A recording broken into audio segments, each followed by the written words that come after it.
নমস্কার বন্ধুরা, সবাই কেমন আছো? আজ অনেক দিন পর আমি চলে এসেছি নতুন একটি ভিডিও নিয়ে। আশা করছি আপনারা সবাই খুবই ভালো আছেন, আমিও খুবই ভালো আছি। আজকে আমি কোনো রান্নার রেসিপি শেয়ার করব না, আজকে আমি আপনাদের সাথে একটি কিচেন টিপস শেয়ার করব।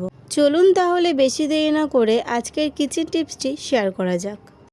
আজকে আমি আপনাদেরকে দেখাবো কিভাবে খুব সহজে বাড়িতে আপনারা চিলি ফ্লেক্স তৈরি করতে পারেন খুব সহজেই।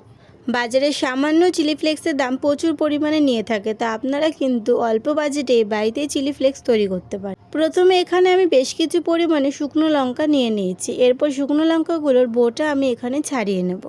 বন্ধুরা, আপনি যদি আমার চ্যানেলে আজকে নতুন হয়ে থাকেন তাহলে আমার চ্যানেলটিকে সাবস্ক্রাইব করে নেবেন এবং পাশে থাকা বেল আইকনটি অবশ্যই প্রেস করে দেবেন, যাতে নতুন নতুন কিচেন টিপস আর ভিডিও সবার আগে আপনার কাছে পৌঁছে যায়।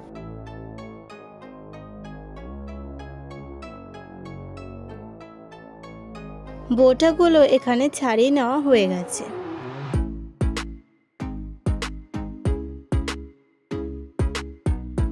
এরপর আমি কড়াইটা ভালো করে গরম করে নেব। আপনারা চাইলে এখানে কড়াইয়ের পরিবর্তে ননস্টিক কড়াই ব্যবহার করতে পারেন কিংবা কোনো তাওয়াও ব্যবহার করতে পারেন। কড়াইটার মধ্যে কোনো রকম জল থাকবে না, আপনারা কিন্তু খুব ভালো করে গরম করে নেবেন কড়াইটা। এরপর কড়াইটা গরম হয়ে গেলে এর মধ্যে আপনারা বেছে রাখা শুকনো লঙ্কাগুলো দিয়ে দেবেন। শুকনো লঙ্কাগুলোকে ঘন ঘন নাড়বেন যাতে লেগে না যায়। এখানে সামান্য আমার পোড়া লেগে গেছে, আপনাদের যেন এখানে পোড়া না লাগে খুব ভালোভাবে আপনারা 5 থেকে 6 মিনিট গরম করে নেবেন। 5 থেকে 6 মিনিট গরম করে নেওয়ার পর এখানে শুকনো লঙ্কাগুলোকে মিক্সি জারের মধ্যে দিতে হবে। 5 থেকে 6 মিনিটের বেশি এখানে আপনারা রাখবেন না, আর খেয়াল রাখবেন শুকনো লঙ্কাগুলো যেন না পড়ে। এখানে আপনারা চাইলে কিন্তু লঙ্কার বীজগুলো বার করে নিয়েও মিক্সার করতে পারেন। আমি এখানে লঙ্কার বীজগুলো বার না করে মিক্সি করে নিচ্ছি। মিক্সি করা হয়ে গেছে। এরপর আপনাদের ঢেলে দেখাবো এখানে কত সুন্দর চিলি ফ্লেক্স হয়েছে।